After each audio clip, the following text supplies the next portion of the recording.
1.6 គីឡូហើយសរុបទៅបានមួយចំហៀនគឺយើងនឹងបរិច្ចាគលុយប៉ុណ្ណឹងដែរពួកយើងចេញដំណើរតាមព្រលឹមដើម្បីចូលរួមនៅក្នុងកម្មវិធីរូបប៉ុណ្ណឹងមួយពួកយើងនឹងងុយដេកខ្លាំងមែនទែនខ្លួននៅស្ពឹកទៀតហើយកម្មវិធីរូបប៉ុណ្ណឹងនោះដែរគឺធ្វើឡើងដើម្បីប្រមូលថវិកាសម្រាប់ជួយទៅដល់សាលារៀនមួយនៅខេត្តសៀមរាបពួកយើងក៏បានសម្រេចថារាល់ 1000 ចំហៀនដែលយើងបានដើរឬក៏រត់ហ្នឹងគឺវាស្មើនឹង 10000 រៀលសម្រាប់យកទៅបរិច្ចាគហើយទីទៀតពួកយើងនឹងប្រាប់ថាមូលហេតុអ្វីបានយើងធ្វើអញ្ចឹងបងគឺគេឲ្យយើងកាច់សាច់ដុំសិនដើម្បីកុំឲ្យយើងមានបញ្ហាលំមូលអីពេលដែលយើងចាប់ផ្ដើមហើយកម្មវិធីហូតប៉ុណ្ណឹងក៏បានចាប់ផ្ដើមជាផ្លូវការនៅម៉ោង 6 ព្រឹកបានចិត្តចាប់ផ្ដើមហូតការងុយដេករបស់ខ្ញុំហ្នឹងគឺបាត់ឈឹងហ្មង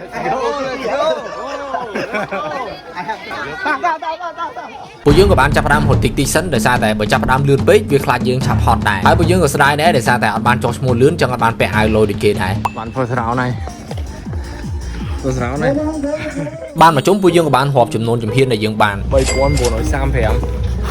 តមកក៏តទៅជុំទី 2 របស់យើងបាទក្នុងជុំទី 2 គឺពួកយើងព្យាយាមធ្វើយ៉ាងណាឲ្យដល់លឿនជាងជុំទី 1 ទៀតហើយក៏បានបញ្ចប់ជុំទី 2 របស់យើងដោយបានចំនួនជំហាន 6465 នេះលុយហ្នឹង5455ហើយពួកគាត់គ្រប់ទេគ្រប់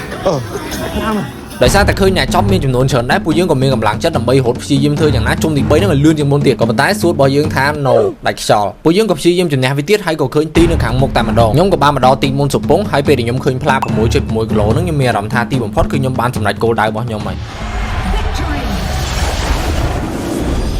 បាត់គាត់បាត់ហើយហើយដោយសារតែសុពងអត់តមកដល់ខ្ញុំក៏បានទៅរកចង់ដឹងថាគាត់ដល់ណាងាកទៅគឺគាត់នៅពីក្រោយខ្ញុំតែបន្តិចឯងចឹងគាត់ក៏បានដើរចូលទីហើយបញ្ចប់គោលដៅរបស់គាត់ដែរសរុបមកគឺ 9175 ចំហៀនចឹងវាស្មើនឹង 90000 ជាងក៏ប៉ុន្តែពួកយើងក៏បានសម្រេចយក 100,000 រៀលតែម្ដងទៅឥឡូវយើងចប់ហើយគេនៅមានកម្មវិធីតទៀតក៏ប៉ុន្តែពួកយើងតែមុនដេកវិញគេកម្ដៅសាច់ដុំបានស្រួលខ្លួនណាមកគាត់វិញគាត់ថាតតែមានកាហ្វេបានស្រួលខ្លួនតែអូខេឥឡូវដោយសារតែខ្ញុំបាន 9982 តែពិតមុនហ្នឹងពេលឈុំ 9175 ឯងប៉ុន្តែដល់ពេលដើរចុះដើរឡើងយកអីញ៉ាំតិចទៀតវាឡើង 9482 អញ្ចឹងពួកខ្ញុំសម្រេចថាពួកខ្ញុំចង់ donate បន្ថែម 100,000 មកសាលាខាងសាលាណាហ្នឹងសាលាបឋមសិក្សាអូមនួននៅខេត្តសៀមរាបបងហើយគេចុះទៅខាងហ្នឹងថ្ងៃណាដែរយើងនឹងចុះទៅថ្ងៃហ្នឹងថ្ងៃទី13 14 និង 15បងអូខេអរគុណអ្នកទាំងអស់គ្នាអរគុណច្រើន